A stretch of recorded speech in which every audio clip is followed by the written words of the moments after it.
going on, everybody? Welcome back to the Purple and Gold podcast. Today, we're coming at you with a New Orleans Saints mock draft video. And before we get into this thing, consider hitting the subscribe button, hit the like button, share, comment your thoughts down below. But yeah, let's just get straight into this thing. And actually, before we start, I am using PFF's mock draft simulator today because the Draft Network is not working. So a huge L for that website. But we're just trying something new today, so we'll see how it works out. But right here, we're going to take a look at the roster. So Jameis Winston just got signed to a 2-year deal, and it looks like Andy Dalton was also brought in to compete. So I don't think Jameis is the set in stone starter for week 1. And I also think that it's really possible that if the Saints have a guy, within reach that they like at quarterback in this year's draft, they could definitely go up and get one. But I'll tell you right now, before we get this thing started, because I gave them a quarterback in my full mock draft, which you guys should go check out, Mock Draft 3.0, I'm not going to give them a quarterback in this draft just to see what we can do if we take players to build around one of these guys. So yeah, Alvin Kamara, I'm not very positive on what exactly his situation is because I know that he got arrested during his time at the Pro Bowl, but it looks like he's going to be the starting running back for them, so I'm not really concerned about that. Mark Ingram came back middle of the season to be the backup for him. Michael Thomas, too, is a huge question mark. I'm not really sure what's going on with him, but because he's here on the depth chart, let's just acknowledge the fact that he is on this team, and let's just assume that he will be starting week 1 of the season. After that, though, Callaway, Traquan Smith, those guys are definitely replaceable. So that is a position that we are definitely going to keep an eye out for in this draft. Adam Troutman was a guy that was traded up for in the 2020 NFL draft, and he's been decent. Nothing special though. Taysom Hill is definitely a special player, a utility player who can pretty much play anywhere around the field. I mean, we know this already. Um, don't know if he was worth the contract that he got, but is definitely a valuable piece to this team. Speaking of valuable pieces, they lost a big one in Teron Armstead. They're at left tackle, so tackle is definitely going to be a priority for us as well. James Hurst had a 69.8 PFF rating, which is actually pretty solid, but he also did have 4 penalties committed and also 3 sacks given up, so I'm not really liking that. I mean, from Teron Armstead to James Hurst, I just feel like that's a huge setback for this offensive line. Um, Pete, McCoy, Ruiz, Ramczyk. I mean, it could be a lot worse. Um, but it's a decent O line. I mean, Cesar Ruiz is kind of having trouble, since he got into the league. McCoy's been very solid. Pete's been all right. I think he's a little overrated in my opinion, but that doesn't mean he's bad. But I do think that he is solid for the position, and Ramczyk has been one of the best tackles in the league. So left tackle, wide receiver are the big needs on offense. For our defense, Cam Jordan, um, you know, one of the best defensive players on this team without a doubt. He is a pressure machine, and we'll get double-digit sacks for you each and every year, so we don't even have to worry about that. Davenport has had a shaky start to his to the beginning of his career, but he's definitely proven that he can be somewhat productive throughout the season. Shy Tuttle, I can't really tell you much about him. I know that David Onyemata is pretty good at defensive tackle, but this is a position I think also that we could get a little bit more depth in and definitely find another starter if the right guy is there at the right spot. Pete Werner, that's definitely a guy with a ton of potential, so we have to let him play out. I believe he's going to be entering his second year.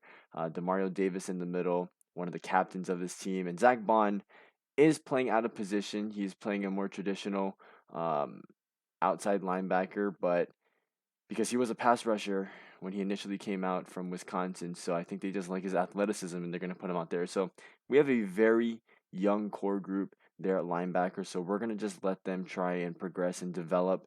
Demario Davis is that foundation in the middle, though. And then at cornerback, there's actually quite a bit of depth here.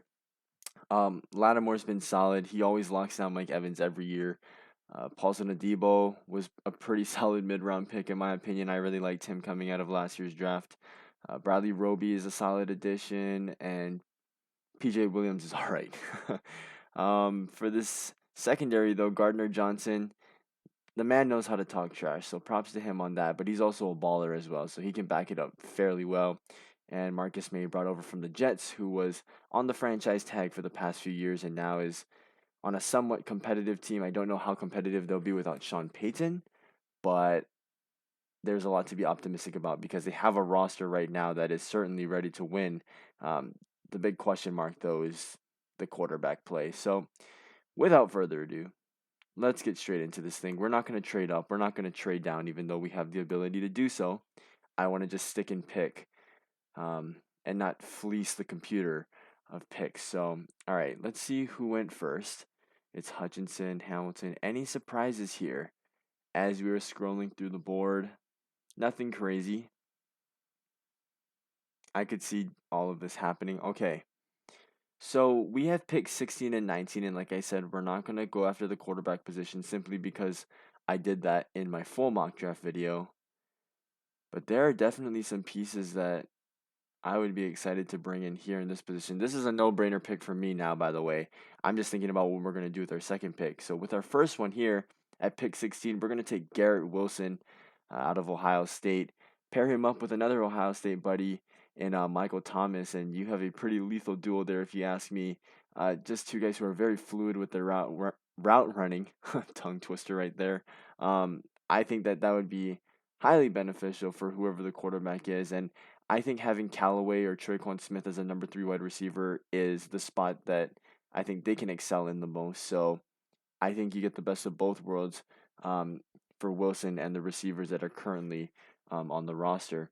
And here with our second pick, so we actually have the ability to go out and get a tackle right here. I definitely think Trevor Penning has a ton of upside. I do not have him in my top 5 offensive linemen. In that list, I have the tackles and the guards together. But I definitely think Penning has a ton of upside. So I think we're definitely going to consider drafting him here. Now, Devontae Wyatt would also be another huge addition to this team. If they went out and got him, I would definitely support that choice. Malik Willis is still here. I don't know if this happens in real life, and this is partially why I don't use um, PFF's mock draft simulator all the time. Hmm. Very interesting. They also have Bernard Raymond here. Now, I think he can be a first round pick, but having him ranked as a 13th prospect, I also just don't totally agree with as well. All right, enough with the talking. Okay. Trevor Penning is going to be the Teron Armstead replacement.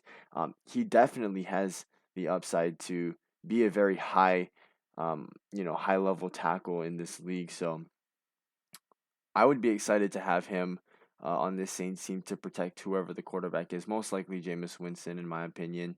But right now, we have started off this draft phenomenally, you know, taking away our two biggest positions of need. And arguably, I mean, we took the best player available on the board at the same time in Garrett Wilson. And then, like I said, the future edge or the future outside pillar of the offensive line to complement Ryan Ramczyk on the other side in Trevor Penning.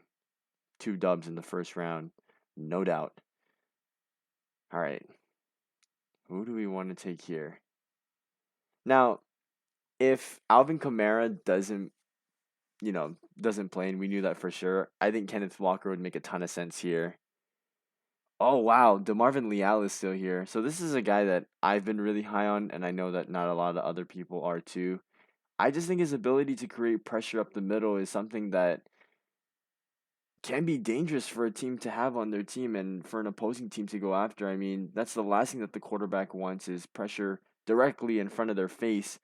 Um, and DeMarvin Leal is phenomenal. Now, I do know that he is undersized for a defensive tackle, so maybe he can play sort of an edge role on a 3-4 defense. But, I mean, if you can get a guy on the inside who can create pressure, that's just, an ability that not a lot of guys possess in the NFL, but he definitely has the potential to do so. So I think we're going to go right here and take DeMarvin Leal out of Texas A&M.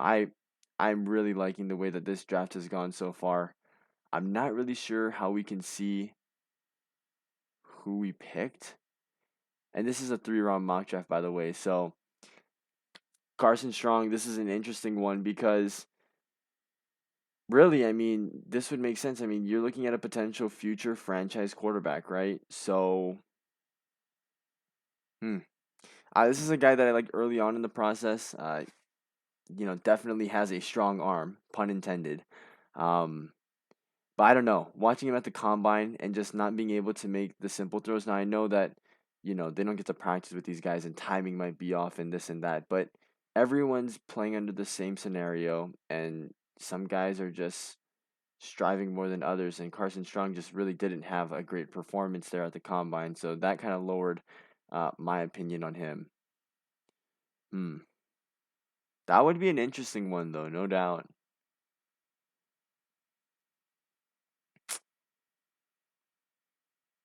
Interesting. I think we might do that because Andy Dalton is definitely not. I mean, even if he does start this year, it'll be for this year only, right? And if you don't like Jameis Winston next year, you'll have Carson Strong in your back pocket. I like this. I think this makes a ton of sense, and I think it's a very mixed bag on Carson Strong, and he's not a guy who's getting talked about a lot. I mean, when we talk about the top five quarterbacks in this class, he's not even there. But I definitely think that he has the talent. It's just he's not as put together as some of the other guys are. But taking a look at the way that this draft went, and these are the grades that we got, um, I definitely don't agree with this. I really like DeMarvin Leal, and just like I mentioned before, I think a lot of other people aren't. So I could be wrong about him, but Garrett Wilson, yes, this was certainly an A plus pick. Trevor Penning was also another solid pick. So look, right here, I mean, we got arguably some of the best players that are still remaining on the board here in Garrett Wilson and Trevor Penning, and we just got tremendous value out of them, taking them at 16 and 19. This would be phenomenal for Jameis Winston. Um, like I said, DeMarvin Leal. If you can get a guy in the middle who can create pressure, and this would be a huge compliment to David Onyemata in the middle. DeMarvin Leal would be a fantastic addition to that already impressive defensive line that they have put together in New Orleans. And then Carson Strong, we got an A grade for that, and we got an overall grade of A. Like I said, Carson Strong, potential future franchise quarterback sitting in your back pocket. And look, it's a round three pick. If he doesn't work out, it's not the end of the world. I mean, we've seen guys like Will Greer, Kellen Mond for the Vikings, taken in the third round, and they haven't really done much at all. So, if it works out, huge value. You might get a Russell Wilson, a Kirk Cousins, but you also could get the other end of the stick. But I think Carson Strong is a guy who I think you're definitely willing to take a chance on in the third round. So let me know what you guys think about this mock draft in the comment section below. Let me know if we should still continue using PFF's mock draft simulator. But this is the Purple and Gold podcast, and I'll see you guys all later. Peace.